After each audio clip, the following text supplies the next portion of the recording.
can only tell 2 sea stories because in 3 years of active duty in the Coast Guard, I only have stepped on the Coast Guard ship twice. The first time was during training. We were in Yorktown, Virginia, and we went out on the Coast Guard cutter, Chincoteague. And the Chincoteague was an old minesweeper built sometime long before World War II. And the crew told us that it was so old that if we got hit by a torpedo filled with paint thinner, it would dissolve.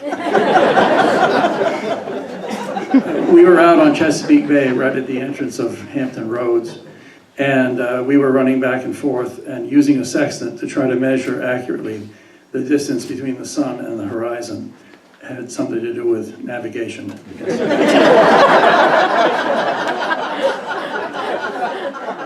One of the guys with us noticed about a mile or a mile and a half away a great big Navy cruiser coming right at us very fast.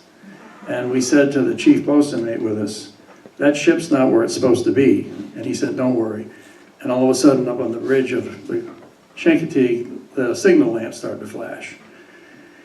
And not very long afterward, the signal lamp on the cruiser started to flash very quickly. And it was, even a mile away, you could see it was very bright.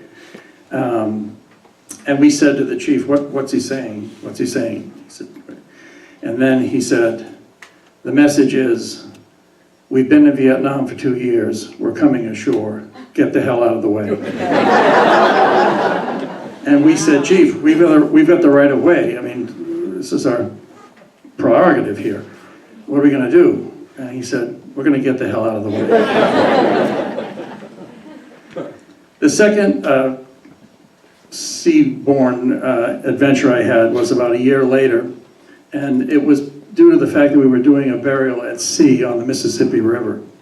And that came about because on December 7th, 1968, the Coast Guard buoy tender White Alder was between Baton Rouge and New Orleans, headed south. And it was about 6:30 in the evening, and it was fall, so it was dark. And the buoy tender came upon a freighter. The buoy tender was about 133 feet long, had a crew of 20. The freighter coming north on the river was 450 feet long. It was a freighter Helena with a Greek captain and a Taiwanese flag. And the 2 ships were going to pass close to the western bank of the river. Just before the 2 ships met, for some reason, the Coast Guard buoy tender cut in front of the freighter, and a collision occurred. And the buoy tender sunk within about 1 minute. 3 of the 20 people on board were knocked off the ship. They swam to a buoy and held on and were rescued a half hour later. The other 17 sailors went down with the buoy tender in about 75 feet of water. A rescue started right away, and 3 victims were recovered. And before the divers could go back down, the ship, because it settled on the bottom of the river, and there's so much current in the Mississippi River there, that it scoured out a great big hole on the downstream side of the ship. It's like when you go to the beach and put your foot in the surf and a wave comes in and goes out. As the wave goes out, it takes some sand away below your foot. The same thing happened here, only the hole, the scour hole was about 36 feet deep. And what happened then was that the ship rolled into the hole and got covered by sand, and was never recovered, and none of the other victims were ever recovered. So that was in December. And then the following spring, we had a burial at sea where grieving parents from all over the country came to Louisiana, and we had a brand new, beautiful white Coast Guard ship set up. And every family group was assigned a junior officer escort, like myself. And we all got on the ship and headed upriver a little bit.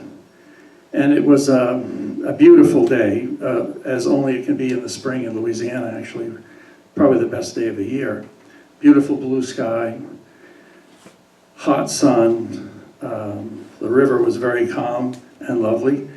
it was so beautiful, even I forgot about the alligators and the snakes for a few hours. But anyway, we got up there and we stationed the ship over where the white alder was in the bottom. And they had chairs set up on the deck for the families. The junior officers stood in the back. And the admiral got up and made a speech about the death of these sailors. And the speech was all full of things like duty, dying for your country, wartime, a lot of things. And all of us were sitting back thinking, wait a minute now, this isn't exactly what happened. By that time we knew that for some reason having to do with either confusion, chaos, or just stupidity, the Coast Guard ship inexplicably cut in front of the freighter and was hit.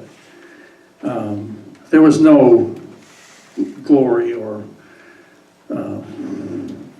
sense of duty here at all that we could think of. And it really bothered us a lot. We talked about it afterward. And it seemed like the admiral was perpetrating some kind of a big lie for these parents. And I find myself thinking about this a lot over the last 50 years. And looking back through the tunnel of time at this, I now realize, maybe it's because I have 3 sons of my own, but I think, these grieving families came not really seeking truth, but seeking comfort. And the admiral was offering that comfort, and we as a Coast Guard were offering it too. And thinking back on it 50 years, I think to myself, did we do the right thing? And I think we absolutely did the right thing.